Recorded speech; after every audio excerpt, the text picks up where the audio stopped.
For days, they've been trying to break through. But police are standing firm.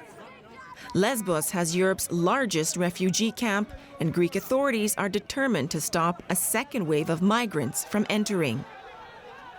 There is also strong resistance to new arrivals from many of the island's longtime residents. We, as locals, stand up against this. We want to make it clear to the local authorities, the parliament and the government that we will not accept any new migrants in the camp.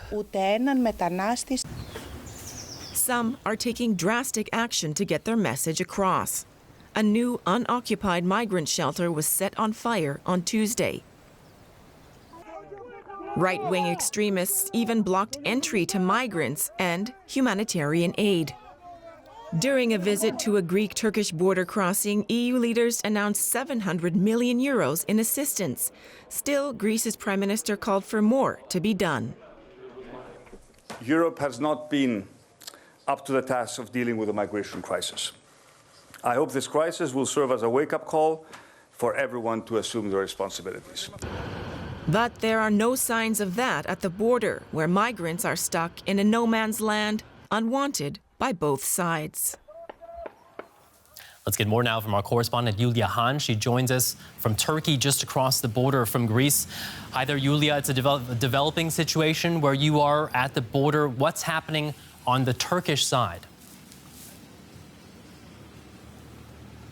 Well, I'm at one of the main border crossing points between Turkey and Greece, and there have been some quite dramatic scenes further away from here at the border, where hundreds of migrants are still trying to cross into Greece, into EU territory. Now, we can't move any closer because Turkish soldiers have sealed this area off. They're not letting journalists in right now.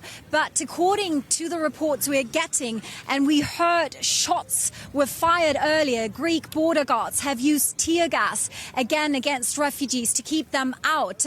There are some reports that something had been fired from the Turkish side as well. It's a little chaotic, as I mentioned, and refugees in the area, refugees, migrants who've been trying to cross, they sent us journalists covering the situation, videos on WhatsApp with dramatic scenes, actually. The refugees are saying Greek border guards have fired at them. They say several people have been injured. And here on the Turkish side, we saw several ambulances pass. So people have been injured. The situation there remains very tense, it seems.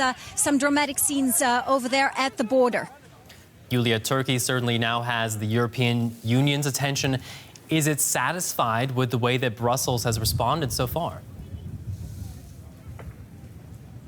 No, I don't think so. I mean, President Erdogan's strategy, ramping up pressure on Europe by sending refugees towards the borders, it seems has not worked out so far, because EU leaders yesterday said they would stand by Greece, they would support Greece. They actually thanked Greece for protecting the borders, despite all the brutal methods Greek border guards have been using in recent days against migrants and refugees. A local governor, the local governor of this region here in Turkey, Edirne, was at the scene a little earlier. He accused Greek border guards of human rights violations, and he also said Turkey will keep its borders to Europe open, because he says Turkey already hosts so many refugees.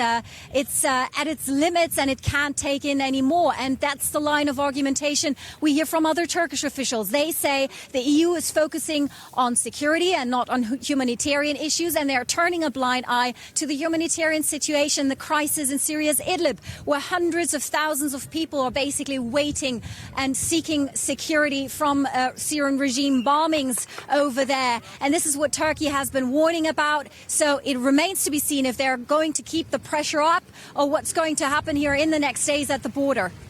Julia, we see there waiting behind you, we see men, we see women, we see children. What does all this chaos mean for the migrants and for the refugees that are trying to cross into the EU? Well, many of them have been waiting here for about 6 days now. They came in the firm belief that this border would be open, but then they realized that's not true. People have camped here, stayed day and night outside in the open, in the cold. Families with little children, they don't have enough to eat, enough to drink. They only have basically blankets to somehow, protect them against the elements. It's been very tough for them. We've also talked to migrants here who say they made it to Greece, were then detained by Greek border guards, beaten up. Their phones were being taken from them. Their money was being taken from them. They showed us the bruises they had from these beatings. And then they were sent back to Turkey, they told us. And now they don't have even the money to get a bus ticket back to Istanbul or the other places where they came from. Now we actually also see buses here in the area offering rides back to Istanbul for about 80 Turkish lira. That's 12 euros. So the situation is very uncertain. We see people are going back, but still there are at least hundreds of people still waiting here at this border crossing, trying to make it to the other side. Okay, Julia Hahn there for us at the Turkish-Greek border. Thank you very much for your reporting.